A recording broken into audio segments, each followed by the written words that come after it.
अस्सलाम वालेकुम वीवर्स, कैसे हैं आप सब। उम्मीद करती हूँ कि आप सब खैरियत से होंगे। आज मैं आपके लिए बहुत ही प्यारा नावल ज़ालिम इश्क लेके आई हूँ, जिसे लिखा है अलीज़ा अकमल ने। चलिए जी स्टार्ट करते हैं। स्टार्ट करने से पहले प्लीज़ मेरे चैनल को सब्सक्राइब कर दीजिए। हल्की हल्की हवा चल रही थी। एक लड़की खिड़की के पास खड़ी किसी से फ़ोन पर हंस कर बातें करते हुए इस शाम की तरह हसीन लग रही थी। ये थी परीशे, जिसे सब प्यार से परी कहते थे, जो अपने माँ बाप की इकलौती बेटी थी। मुजाहिद हुसैन के 2 बेटे और 1 बेटी थी। इनके बड़े बेटे अकबर की 2 बेटियाँ और 1 बेटा था। बड़ी बेटी नहाल शादीशुदा थी, जबकि छोटी बेटी माहम की इसी महीने शादी थी। छोटे बेटे जाहद की एक बेटी परीशे थी।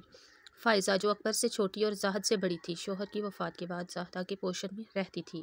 उनका एक बेटा था साद, जो लंदन में रहता था और डॉक्टर था। परिशे की खालाजाद फ़जर, जो साजिदा और मोहसन की इकलौती बेटी थी और बहुत ही शरारती थी, और परी के साथ ही यूनी में पढ़ती थी। इस वक्त परी से फ़ोन पर बात करते हुए उसे बता रही थी कि जब फ़जर लेट यूनी पहुंची तो वो परी को आसपास ढूंढने लगी कि तभी वो किसी लड़के से टकरा गई, जो किसी से फ़ोन पर बात कर रहा था। ओ आई एम सॉरी, वो लड़का परी को देखकर माजरत करने लगा। आपके पास आंखें नहीं है क्या, जो यूं अंधों की तरह चल रहे हैं? जिस पर इस लड़के के माथे पर बल पड़ते हैं। मैं सॉरी बोल तो रहा हूँ, लड़कियों को तो बस झगड़ने के लिए मौका चाहिए होता है। क्या? फजर तो हैरान रह गई। तुमने मुझे झगड़ालू कहा?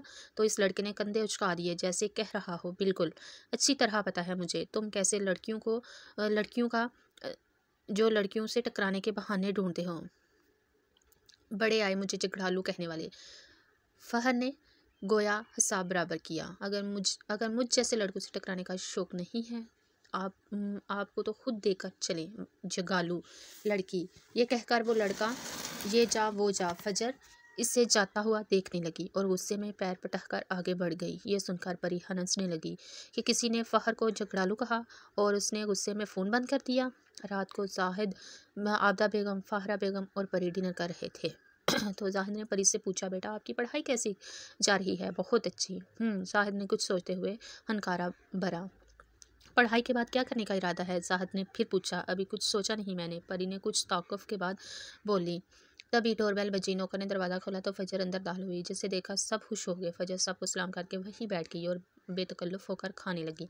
खाने के बाद परी फजर को अपने कमरे में ले गई तो फजर परी से कहने लगी, परी तुम्हें पता है आज मैंने मामा और खाला को क्या बातें करते सुना? क्या? खाला के कह रही थी कि परी अब बड़ी हो गई है, इसकी अब शादी कर देनी चाहिए। क्या? कैसे सुनकर इससे सुनकर परी हैरान रह गई। तो मज़ाक कर रही हो ना, वो ऐसा कैसे कर सकती हैं?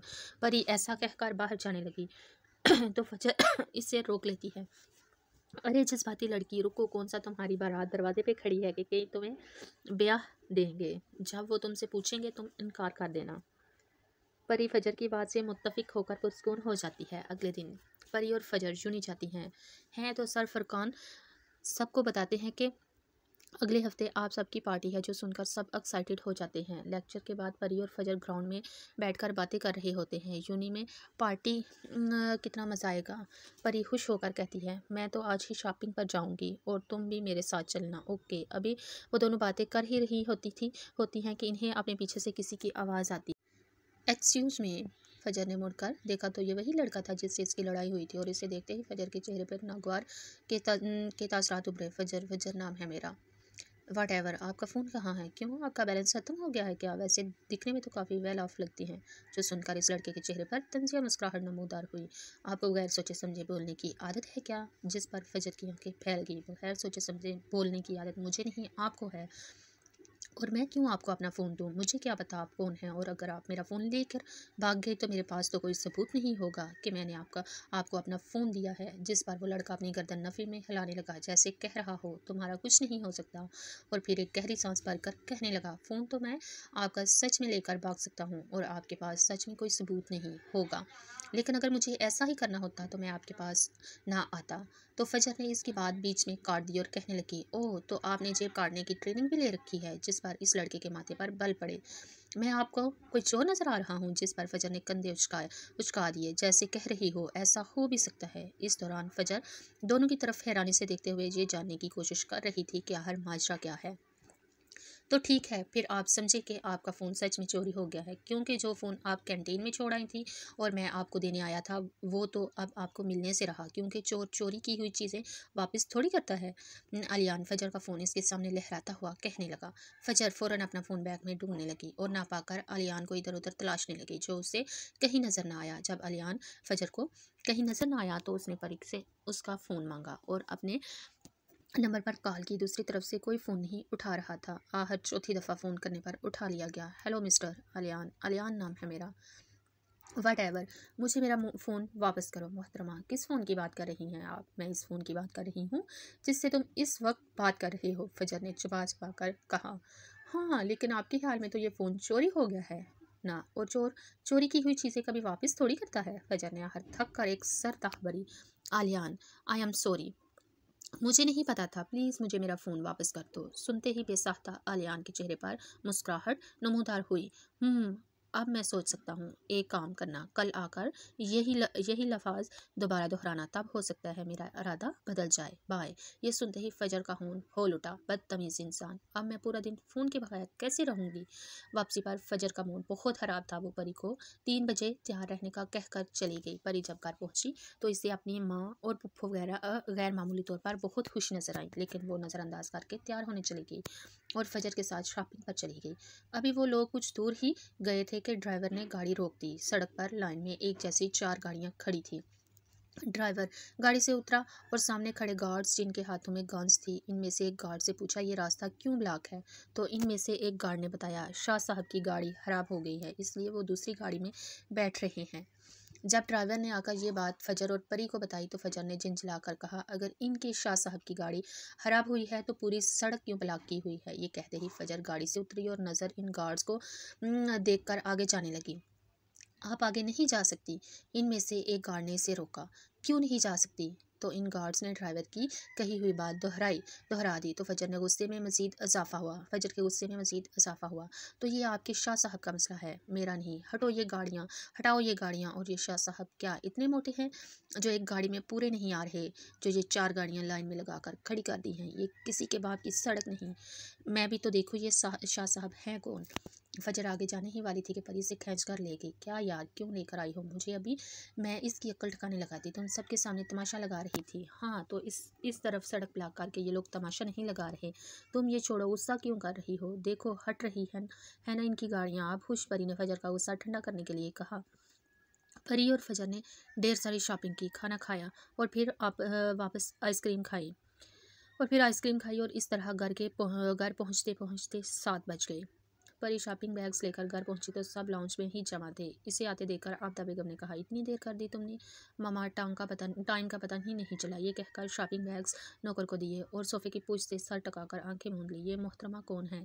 तभी किसी खूबसूरत मर्द की आवाज़ इसके कानों से टकराई। इसने आंखें खोलकर देखा तो एक लड़का नीली शर्ट पर जीन्स पहने, शहद रंग आंखों में चमक लिए इसी की तरफ देख रहा था। पहले तो वो किसी मर्द को घर में देखकर हैरान हुई और फिर ये सोचकर झंझलाई कि इसी के घर में कोई इसी के बारे में पूछ रहा है कि वो कौन है। हालांकि ये सवाल तो परी को करना चाहिए। परी न समझी से अम्मा और पुप्पो की तरफ देखने लगी, जैसे जानना चाह रही हो कि ये कौन है। तभी फायजा बेगम इस लड़के को मुखातब करके कहने लगी, ये परी है, आबदा की बेटी। तो वो लड़का परी को देखकर कहने लगा, ओ आई सी। लेकिन परी अभी न समझी से इस लड़के की तरफ देख रही थी। तभी इस लड़के ने परी की मुश्किल आसान कर दी। I am Saad Ali Khan, your first cousin. ये नाम सुनकर परी को कुछ याद आया तो उसके होंठ लशोरी तौर पर ओ की शक्ल इख्तियार कर गए। तुम फायदा पुप्पो के बेटे हो? जी बिल्कुल सही पहचाना आपने, मैं अपनी मामा का ही बेटा हूँ। ये सब कहकर सब मुस्करा दिए। परी को साथ बुरा नहीं तो अच्छा भी नहीं लगा था। पता नहीं क्यों इसके तारुफ के बाद इससे साथ की आंखों में गरूर सा नजर आया था, शायद किसी ऐसी बात का जिसे वो नहीं जानती थी। मैं बहुत थक गई हूँ, आराम करने जा रही हूँ। ये कहकर परी अपने कमरे की तरफ बढ़ गई। अगले दिन परी यूनी जाने के लिए तैयार हुई और आज भी वो हस्बे मामूल लेट थी, इसलिए जल्दी जल्दी दरवाजे की तरफ बढ़ी कि तभी आबदा बेगम ने इससे बताया कि ड्राइवर घर पर मौजूद नहीं है, किसी काम से गया है। क्या? तो फिर मैं यूनी कैसे जाऊंगी? परी ने रोनी सूरत बनाकर कहा। क्या किया जा सकता है बेटा, तुम छुट्टी कर लो, गाड़ी तो खड़ी है लेकिन तुम्हें छोड़कर कौन आएगा, तुम्हारे बाबा भी घर पर मौजूद नहीं है। लेकिन मामा आज मेरा बहुत इंपॉर्टेंट लेक्चर है, मैं छुट्टी कैसे कर सकती हूँ। तभी फायदा वो वहाँ आई और परी के फूले चेहरे को देखकर वजह दरियाफ्त की तो आबिदा बेगम ने इन्हें सारी बात बताई। ये तो कोई मसला ही नहीं है, साथ है ना वो छोड़ आएगा, लेकिन वो तो अभी उठा है, इसने तो अभी अभी तक नाश्ता भी नहीं किया। आबिदा बेगम ने परेशानी से कहा, कोई बात नहीं, वो आकर नाश्ता कर लेगा, क्यों साथ तुम छोड़ आओगे ना परी को। सामने से आते साथ को देखकर फायदा बेगम ने इससे पूछा, नहीं मैं फजर को कॉल करके बुला लेती हूँ। परी शर्त लह कुछ कहने से पहले बोली, इसे आने में देर हो जाएगी, साथ छोड़ देगा। फायदा बेगम ने फिर साथ की हिदायत पेश की, हाँ नो प्रॉब्लम, मैं छोड़ दूंगा, चलो। ये कहते ही साथ बाहर निकल गया और परी भी इसके पीछे चल दी। गाड़ी को मैं रोड पर लाने के बाद गाड़ी को मेन रोड पर लाने के बाद साथ ने परी से रास्ता पूछा तो परी ने एक सड़क की तरफ इशारा करके कहा कि यहाँ से चलो, ये शॉर्टकट है। ये रास्ता कदरे सुनसान था, अभी वो लोग कुछ दूर ही गए थे, गाड़ी एक झटके से रुक गई। क्या हुआ, परी ने परेशान होकर पूछा, क्योंकि वो पहले ही लेट हो चुकी थी और अब गाड़ी खराब होना अफोर्ड नहीं कर सकती थी। साथ गाड़ी से उतरा और कुछ देर गाड़ी चीख कर ले मायूसी से लौटा।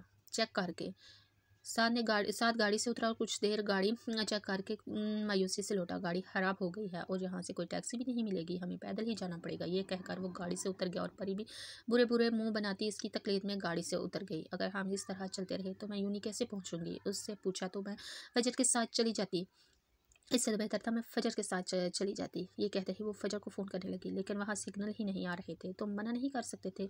हाँ आज मुझे तुम्हारी वजह से छुट्टी करनी पड़ेगी, मेरी वजह से। ये सुनकर साथ हैरान रह गया, एक तो मैं तुम्हें छोड़ने आया हूँ और तुम मुझे ही ब्लेम कर रही हो। मैंने गाड़ी जानबूझकर खराब नहीं की। साथ को भी अब गुस्सा आ गया था, लेकिन तुम मना तो कर सकते थे ना, मुझे भी कोई शौक नहीं है तुम्हारे साथ जाने का। ये कहकर साथ तेज तेज चलने लगा कि परी को आज के इसके साथ चलने के लिए तकरीबन भागना पड़ रहा था। आहिस्ता चलो, मैं थक गई हूँ, परी ने कहा हाँफते हुए कहा। साथ ने रुककर उससे देखा, तुम तो मेरे साथ आना ही नहीं चाहती थी ना, तो मैं क्यों आहिस्ता चलूँ। ये कहकर वो फिर से चलने लगा। नहीं है शौक मुझे भी तुम्हारे साथ आने का, मैं तो पुप्पो के कहने पर आ गई थी। परी ने पीछे से ही हाँक लगाई। साथ ने फिर तक कर इससे कहा, हाँ तो अब तो मामा यहाँ नहीं है ना, अब तो तुम्हारी कोई मजबूरी नहीं है। ये कहकर वो फिर से चलने लगा। जब काफ़ी देर बाद इसे अपने पीछे किसी के ना होने का एहसास हुआ तो इसने मुड़कर देखा, परी कहीं नहीं थी। परी, इसने परेशानी से इसे आवाज़ दी। फजर ने यूनी पहुंचकर परी को कॉल की, लेकिन परी का फ़ोन नहीं लग रहा था। फजर लेक्चर लेने के बाद आलियान को ढूंढने लगी, क्योंकि इसे अपना फ़ोन वापस चाहिए था। अभी वो आलियान को ढूंढ ही रही थी कि इसे अपने पीछे से किसी की आवाज़ आई, कहीं आप मुझे तो नहीं ढूंढ रही। फजर ने मुड़कर देखा तो आलियान हाथ बांधे खड़ा था। इसे देखते ही फजर को गुस्सा तो बहुत आया, लेकिन जब्त कर दी, क्योंकि इसे अभी अपना फ़ोन वापस चाहिए था। मेरा फ़ोन वापस करो, फजर हाथ आगे बढ़ाते हुए बोली। हाँ ऐसे नहीं, पहले हाथ जोड़कर माफ़ी मांगो, मैंने कल तुम्हें सॉरी बोला था, अब मेरा फ़ोन वापस करो। फजर बहुत ज़बत से बोली, मुझे तो ऐसा कुछ याद नहीं, मुझे तो बस ये याद है कि कल आपने मुझे बहुत बातें सुनाई थी और चोर भी कहा था। अब जब तक आप मुझे सॉरी नहीं बोल देती, आपका फ़ोन तो आपको मिलने से रहा। देखो आलियान, चुपचाप मेरा फ़ोन वापस कर दो, वरना क्या। हाँ वरना मैं एडमिन ऑफिस में तुम्हारी कंप्लेन कर दूंगी। अच्छा क्या कहोगी, क्या किया है मैंने। वो बड़ी दिलचस्पी से इसकी धमकी सुन रहा था। मैं कहूँगी कि तुमने मेरा फ़ोन चोरी किया है। ये सुनते ही आलियान का गुस्से से बुरा हाल हो गया।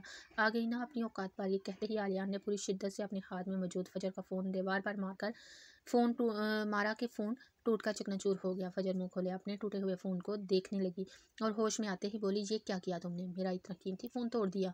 ये कहते ही फजर की आंखों में बेबसी से आंसू आ गए। 1 मिनट के लिए तो आलियान इसकी आंखों में खोसा गया, लेकिन फिर संभलते ही हुए बोला, मैंने वही किया है जो तुम डिज़र्व करती थी। ये सुनते ही फजर को गुस्सा आ गया, तुमने मेरा इतना महंगा फ़ोन तोड़ दिया, कभी देखा भी है तुमने इतना एक्सपेंसिव फ़ोन। आलियान कहीं से भी गरीब तो नहीं लगता था, बल्कि इसके कपड़ों से लेकर जूतों तक हर चीज़ बहुत महंगी लगती थी। लेकिन गुस्से में फजर के मुंह में जो आया बोल दिया, इतना महंगा फ़ोन देखने का तो पता नहीं, लेकिन तोड़ने का शर्फ मुझे यकीनन हासिल है। ये कहते हुए एक दिल जला देने वाली मुस्कुराहट ने आलियान के चेहरे का अहाता किया, जिस पर फजर का खून खोल उठा। आलियान, तुम्हें पता नहीं कि तुमने पंगा किससे लिया है, अब तुम देखना मैं तुम्हारा क्या हशर करती हूँ। जिस पर आलियान ने एक जानदार कहका लगाया और नफ़ी में सर हिलाता हुआ चला गया। फजर दिल ही दिल में आलियान से मुहत्तब हुई। आलियान, फजर से पंगा लेकर तुमने अच्छा नहीं किया, यू हैव टू पे फॉर दिस। ये कहते हुए फजर आलियान से बदला लेने के अज़म के साथ चली गई। साथ की बातों को सुनकर गुस्से में परी साथ की उल्टी तरफ पड़ गई और तेज़-तेज़ चलने की वजह से उसे पता ही नहीं लगा कि वो कहाँ आ गई है। अभी वो इधर-उधर देखकर जगह का अंदाज़ा लगाने की कोशिश कर ही रही थी कि कुछ लड़के अपनी बाइक पर आकर परी के इर्द-गिर्द चक्कर लगाने लगे। परी ये देखकर बुखलाकर आगे जाने लगी तो एक लड़का वहाँ खड़ा हो गया। फिर जब वो पीछे की तरफ बढ़ी तो वहाँ पर भी एक लड़का खड़ा था। और परी हिम्मत करके भागने लगी तो एक लड़के ने उसका हाथ पकड़ लिया। "छोड़ो मेरा हाथ, कोई है, प्लीज़ हेल्प।"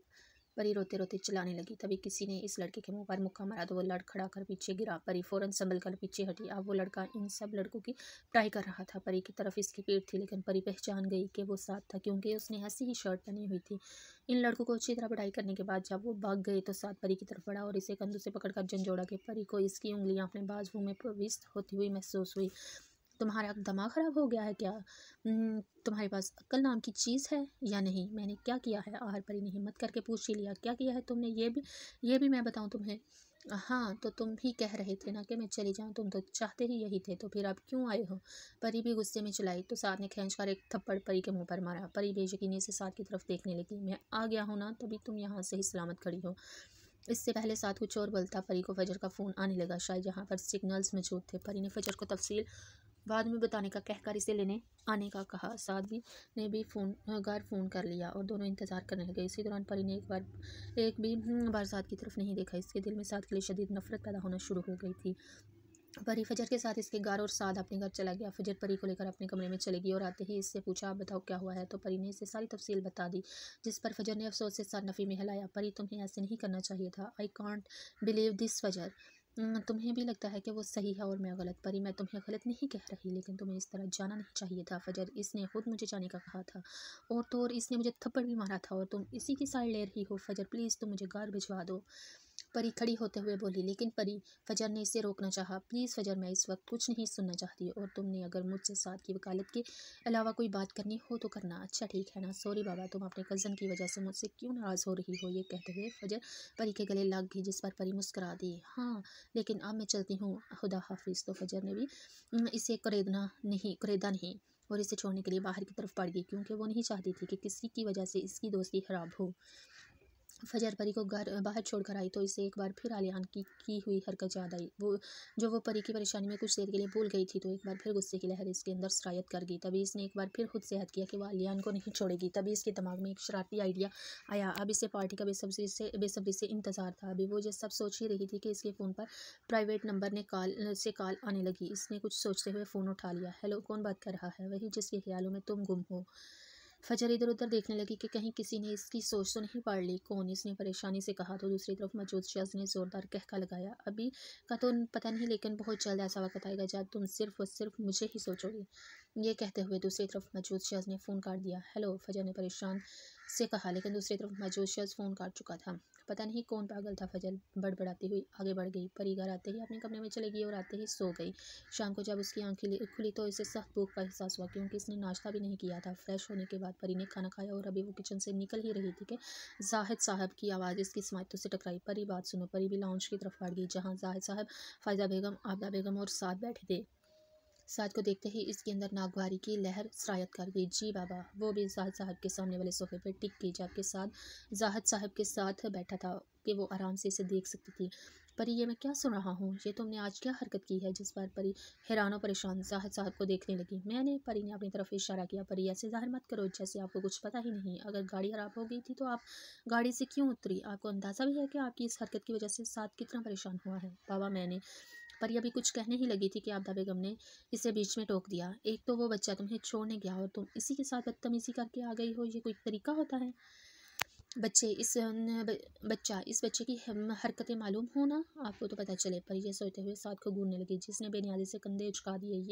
इसे मत घूरो, वो तो मुझे बता भी नहीं रहा था तुम्हारी इस हरकत के बारे में। वो तो मेरे इसरार करने पर उसने बताया, क्योंकि ड्राइवर ने बताया कि गाड़ी कहीं और खड़ी थी और इसीलिए तुम फजर के साथ गई।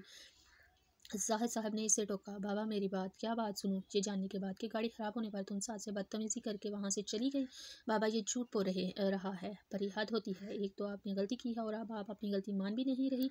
हद होती है। सॉरी बोलो साथ से।" आपकी आबदा बेगम ने इसे लताड़ा तो परी ने बेयकीनी से इनकी तरफ देखा। आप दाद जाने तो बच्ची है। फ़ायज़ा बेगम ने परी का तकरीबन रोने के करीब होता चेहरा देखकर इसकी हमायत किया। क्या जाने दे, हद होती है बदतमीज़ी की। आप जाओ अपने कमरे में और आज के बाद ऐसी हरकत ना हो, आमदा बेगम ने इसे घूरते हुए कहा। तो वो इन पर एक पुरशिकवा नज़र डालकर अपने कमरे की तरफ बढ़ गई। अब इसे साथ से और नफरत हो रही थी, क्योंकि आज इसकी वजह से जाहिद साहब ने अपनी नाज़ों में पली लाडली बेटी को डांटा था। I hate you Saad, I just hate you. पर ये गुस्से में रोते हुए चीखी थी। साद ने पाकिस्तान में ही अपना क्लिनिक खोलने का फैसला किया, क्योंकि अब वो अपनी माँ से दूर नहीं जाना चाहता था। और फ़ायदा बेगम साद के इसरार के बावजूद लंदन जाने के लिए तैयार नहीं हुई थी। साद भी ऊपर ही के कमरे में रहाइश पजीर था। परी जब भी सोने की कोशिश करती तो उसे अपनी बेइज्जती याद आने लगती। हर गुस्से में वो उठकर बैठ गई और साद को सुनाने के लिए ऊपर की तरफ बढ़ गई। साद के कमरे के बाहर पहुंची तो कमरे का दरवाज़ा थोड़ा सा खुला हुआ था। परी हल्का सा दरवाज़ा खोलकर अंदर दाखिल हुई। साद कमरे में मौजूद नहीं था, लेकिन वाशरूम से पानी गिरने की आवाज़ें आ रही थी। गालिबन वो नहा रहा था। बेड पर इसकी शर्ट और ट्राउज़र पड़ा हुआ था, जो गालिबन वो नहाने के बाद पहनने वाला था। तभी परी के दिमाग में एक शरारती आइडिया आया। इसने टेबल पर पड़े बॉक्स से कैंची निकाली और साथ की वार्डरोब की तरफ बढ़ गई और अपना काम करने के बाद फातह मुस्कुराहट ने इसके चेहरे का अहाता किया। वो कमरे में एक तायराना नज़र डालकर अपने कमरे की तरफ बढ़ गई। इसे यकीन था कि अब इसे पुरस्कून नींद आएगी। अगले दिन सैटरडे था, तो परी की यूनिट से छुट्टी थी। तो सुबह वो अच्छी तरह नींद पूरी करके उठी तो साथ टीवी लाउंज में सोफे पे बैठा था। इसने रात वाला ट्राउज़र शर्ट पहना हुआ था। इसका मतलब था कि इसने अभी तक अपने कपड़ों का हशर नहीं देखा था। परी लॉन से गुजरती हुई किचन की तरफ बढ़ गई और नाश्ता करने के बाद लॉन में बैठकर काफ़ी पीने लग गई। अभी अभी इससे बैठे हुए 15 मिनट ही गुजरे थे कि साथ दनदनाता हुआ इसके सर पर आ पहुंचा। ये तुम्हारी हरकत है ना? साथ ने अपनी शर्ट परी के सामने लहराई, जो जगह जगह से ऐसे कटी हुई थी जैसे किसी चूहे ने काटा हो। मैं क्यों करूँगी भला ऐसा? परी बौखलाकर खड़ी हो गई, क्योंकि इसे उम्मीद नहीं थी कि साथ को इतनी जल्दी पता चल जाएगा। मैं क्यों तुम्हारी शर्ट कैंची से काटूंगी? गड़बड़ाकर जो जो उसके मुंह में आया बोल दिया। ओह, तो कैंची से काटी थी तुमने मेरी शर्ट? मैंने नहीं काटी। अच्छा, तो तुम्हारी रिंग मेरे कमरे में क्या कर रही थी? तभी परी ने अपनी उंगली की तरफ देखा, जहाँ उसकी रिंग मौजूद नहीं थी, वो हर वक्त पहन कर रखती थी। वो इससे पहले वो कुछ कहती, साथ ने इसे बाजू से पकड़कर इसे झंझोड़ा। तुम्हें पता भी है कि तुमने क्या हरकत की है? मुझे हॉस्पिटल जाना है और मेरे पास एक भी सही सलामत नहीं बच्ची। वो तकरीबन दहाड़ा। परी पहले तो इसकी दहाड़ सुनकर सहम गई, लेकिन फिर अपने अंदर हिम्मत करके बोली, हाँ तो अभी मैंने क्या किया है? तुमने मुझे थप्पड़ मारा और क्या कह रहे थे कि मैं बगैर वजह के गाड़ी से उतर गई थी। बाबा के सामने तो ऐसे बन रहे थे जैसे तुमसे बड़ा शरीफ तो इस दुनिया में है ही नहीं। तुम झूठ बोल सकते हो और मैं ये भी नहीं कर सकती। तुम समझती क्या हो अपने आप को? साद ने जबत से कहा। मैं खुद को वही समझती हूँ जो मैं हूँ, परिशे जाहिद। ये सुनते ही साथ ने एक झटके से परी का बाजू छोड़ा। मुझे बहुत अफसोस हुआ ये जान कर करके कि तुम तो अपनी पहचान भी नहीं जानती। बट यू नो वट, ये गलती तुम्हें बहुत महंगी पड़ेगी। ये कहते ही साथ लंबे लंबे डग पर्दा हुआ वहाँ से निकल गया और परी इसकी बातों के बारे में सोचने लगी। फजर शाम को पौधों को पानी देते हुए गुनगुना रही थी कि तभी इसका फ़ोन बज उठा, जहां प्राइवेट नंबर कॉलिंग्स जगमगा रहा था। कुछ देर तो वो इग्नोर करती रही, लेकिन फिर मुसलसल फ़ोन बजने पर इसने उठा लिया। मैं कब से तुम्हें फ़ोन कर रहा हूँ, फ़ोन क्यों नहीं उठा रही तुम मेरा? दूसरी तरफ से ऐसे कहा गया जैसे इनकी सदियों की दोस्ती हो। ओह हेलो मिस्टर, तुम होते कौन हो मुझ पर हुक्म चलाने वाले? भाई हो, शोहर हो, कौन हो जो मैं तुम्हारी बात मानूं? अभी का तो पता नहीं, लेकिन मुस्तकबिल करीब में ज़रूर तुम्हारा शोहर होऊंगा। इसलिए अभी से आदत डाल लो और आज के बाद मेरा फ़ोन इग्नोर करने की गलती मत करना, वरना अच्छा नहीं होगा। ये सुनते ही फजर का गुस्से से चेहरा लाल हो गया। अपनी बकवास बंद करो और आइंदा मुझे फ़ोन मत करना। मैं कोई घिरी पड़ी लड़की नहीं हूँ। तुम जैसों को सबक सिखाना मुझे अच्छी तरह आता है, इसलिए आज के बाद मेरे सामने फ्लर्ट करने की कोशिश मत करना, वरना तुम्हारे साथ अच्छा नहीं होगा। ये कहते ही फजर ने खटक से फ़ोन बंद कर दिया। पता नहीं समझता क्या है अपने आप को, और इसके पास मेरा नंबर कैसे आया? ये तो मेरा नया नंबर है और ज़्यादा लोगों के पास है भी नहीं। अगले दिन परी अपनी माँ और पुप्पो के साथ शॉपिंग पे गई, क्योंकि अगले हफ्ते माहम की शादी थी और वो लोग इसी सिलसिले में शॉपिंग पर आए थे। ड्राइवर इन्हें छोड़कर चला गया। इन्हें शॉपिंग करते हुए 1 घंटा गुजर गया था। अब वो लोग कपड़ों की शॉप पर माहम की शादी के लिए कपड़े सेलेक्ट कर रहे थे। परी 2 मैक्सीज उठाकर लाई और अपने सामने लगाकर शीशे में देखने लगी। एक मैक्सी ब्लैक और दूसरी पिंक कलर की थी। अभी वो देख ही रही थी कि इसे अपने पीछे से आवाज़ आई, पिंक वाली। परी ने मुड़कर देखा तो साथ खड़ा था। परी पहले तो इसे देखकर हैरान हुई, लेकिन फिर नागवारी से बोली, तुमसे किसने मशवरा मांगा है? मशवरा नहीं दे रहा, बता रहा हूँ, तुम पिंक वाली ही लोगी। अब तो मैं ब्लैक वाली ही लूँगी। वो भी साथ की आंखों में आंखें डालकर बोली और पिंक मैक्सी वापस लटकाई और ब्लैक मैक्सी लेकर काउंटर की तरफ बढ़ने लगी। के साथ ने इससे भी बर्फ रफ्तारी से पिंक मैक्सी हैंगर से उठाई और परी को कलाई से पकड़कर पीछे किया और खुद काउंटर की तरफ बढ़ गया। और परी मुंह खोले साथ की कार्रवाई देखने लगी। जवाब जो अब इस मैक्सी का बिल पे करवा कर इसी की तरफ बढ़ रहा था। ये क्या बदतमीजी है। इसके करीब पहुंचने पर परी दबी आवाज़ में कराई और साथ में इसकी बात का असर लिए बगैर शॉपिंग बैग ज़बरदस्ती इसके हाथ में थमाया। और इससे पहले कि वो कुछ कहता, आबदा और फ़ायदा बेगम वहाँ आदम की। अरे साथ तुम तो 1 घंटे बाद आने वाले थे ना। जी आना तो 1 घंटे के बाद ही था, लेकिन क्या है ना कि कल किसी बेवकूफ़ चूहिया ने मेरे मेरे सारे कपड़े कुतर दिए, तो मैंने सोचा मैं भी शॉपिंग कर लूँ, इसलिए जल्दी आ गया। बात तो वो आबदा बेगम से कर रहा था, लेकिन देख परी को रहा था। अच्छा वैसे घर में चूहे हैं तो नहीं, लेकिन खैर तुम भी शॉपिंग कर लो, हम भी थोड़ी देर में फ़ारिग होने वाले हैं। ओके, ये कहकर साथ बाहर चला गया और परी खुद के लिए बेवकूफ़ चूहिया का लक़ब सुनकर तिलमिला कर रह गई। अगले दिन फजर और परी यूनी के ग्राउंड में बैठकर पार्टी के बारे में डिस्कस कर रहे थे कि परी ने फजर के हाथ में नया फ़ोन देखकर कहा, फजर तुम्हारा वो फ़ोन जो उस लड़के के पास था वो इसने वापस नहीं किया। जबकि आलियान का जिक्र सुनते ही परी को गुस्सा आ गया। उस बदतमीज़ ने मेरा फ़ोन तोड़ दिया है। तुम ये छोड़ो, ये बताओ तुम्हारी कज़न से दोस्ती हुई कि नहीं। दोस्ती माय फूड, उसका तो मैं नाम भी नहीं सुनना चाहती। न चाहते हुए भी साथ के जिक्र पर परी के लहजे में तल ही गुल आई थी। खैर छोड़ो, लेक्चर का टाइम हो रहा है। ये कहते ही दोनों उठकर क्लास चल पड़ी। अगले दिन परी बहुत खुश थी क्योंकि आज पार्टी थी जिसके लिए परी बहुत एक्साइटेड थी। परी ने पार्टी के लिए पीच कलर की फ्रॉक के नीचे कैप्री पहनी थी और हम रंग दुपट्टा कंधे पे एक तरफ छू रहा था। बालों को स्ट्रेट करके खुला छोड़कर हल्का फुल्का मेकअप करके और मैचिंग ज्वेलरी पहनकर वो बहुत जाज़िब नज़र लग रही थी। परी तैयार होकर लॉन में जाकर फजर का इंतज़ार करने लगी क्योंकि इसने फजर के साथ जाना था। 5 मिनट इंतज़ार करने के बाद परी फजर को फ़ोन करने लगी कि तभी घर में एक गाड़ी दाखिल हुई। चौंक चूँकि परी की इस तरफ पूछ थी, इसलिए वो नहीं देख सकी थी कि कौन आया है। वो अभी फजर से बात करके पलटी ही थी जो कह रही थी कि वो 10 मिनट में पहुंच रही है, तो इसने साथ को अपने बिल्कुल पीछे खड़ा पाया। जबकि इसे देखते ही एक नागवारी की लहर इसके अंदर सरायत कर गई और परी ने 2 कदम पीछे हटकर अपने और साथ के दरमियान फासला बढ़ाया और मुंह मोड़कर खड़ी हो गई, जबकि साथ इसका ऊपर से नीचे तक जायजा ले रहा था। इस वक्त कहाँ जाने की तैयारी है मोहतरमा। परी को और देखते ही साथ ने पूछा। परी ने भी इस बार एक चुटकी निगाह साथ पर डालकर कहा, मैं जहाँ मर्जी जाऊँ, इट एट लीस्ट तुम्हें तो जवाब देना बिल्कुल भी ज़रूरी नहीं समझती। ये कहकर परी आगे बढ़ने लगी कि साथ ने एक झटके से इसकी कलाई पकड़कर वापस खींचा। ये क्या बदतमीजी है। साथ की इस हरकत पर परी गुस्से से चीखी, जितना पूछूं सिर्फ उतना ही जवाब दिया करो और मेरे सामने अपनी इस लंबी ज़बान को कंट्रोल में रखा करो। अब बताओ कहाँ जा रही हो। मेरी मर्जी, मैं जहाँ मर्जी जाऊँ। परी भी बगैर डरे साथ की आंखों में आंखें डालकर बोली और परी की इस नाडर अंदाज पर साथ भी इश्तियाल में आकर इसे धमकी दी, अगर तुमने घर से एक कदम भी बाहर निकाला न तो परी अपने अंजाम की जिम्मेदार तुम खुद होगी। ये कहकर साध ने एक झटके से परी की कलाई छोड़ी और अंदर बढ़ गया। ये समझता क्या है अपने आप को। मुझ पर तो ऐसे हुक्म चलाता है जैसे मैं इसकी जरखेज गुलाम हूँ। मैं भी देखती हूँ कैसे रोकता है मुझे। अभी परी ये सोच ही रही थी कि चौकीदार ने आकर इसे बताया कि फजर आ गई है, तो फजर ने बाहर की तरफ कदम बढ़ा दिए, ये सोचे बगैर कि इसका ये कदम आगे जाके इसके लिए कितना नुकसानदायक साबित हो सकता है।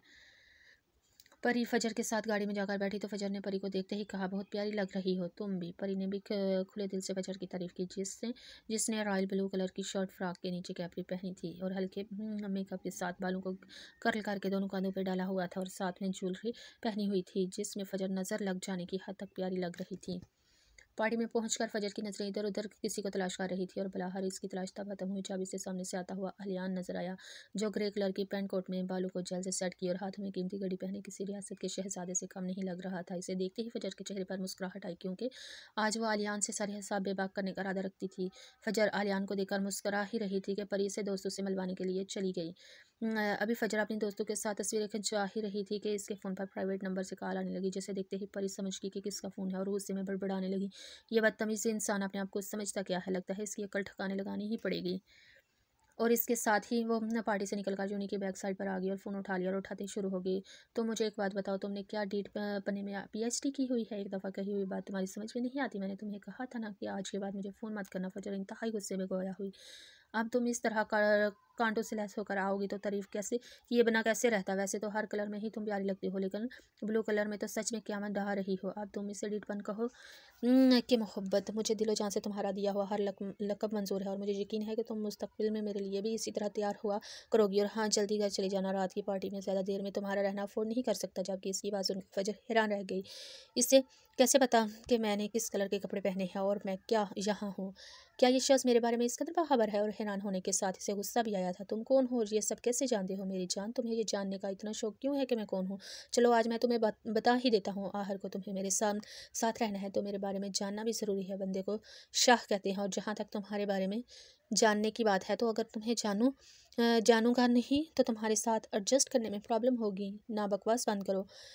अपनी मैं क्यों तुम्हारे साथ रहूँगी? ज़ाहिर-सी बात है, शादी के बाद बीवी शौहर के साथ ही रहती है ना। मैं तुमसे शादी नहीं करूँगी, इसलिए ना तुम्हें मेरे बारे में जानने की ज़रूरत है और मुझे तुम्हारे बारे में जानने का शौक़ है। इसलिए मेरा पीछा छोड़ दो, शादी तो तुम्हारी मुझसे ही होगी।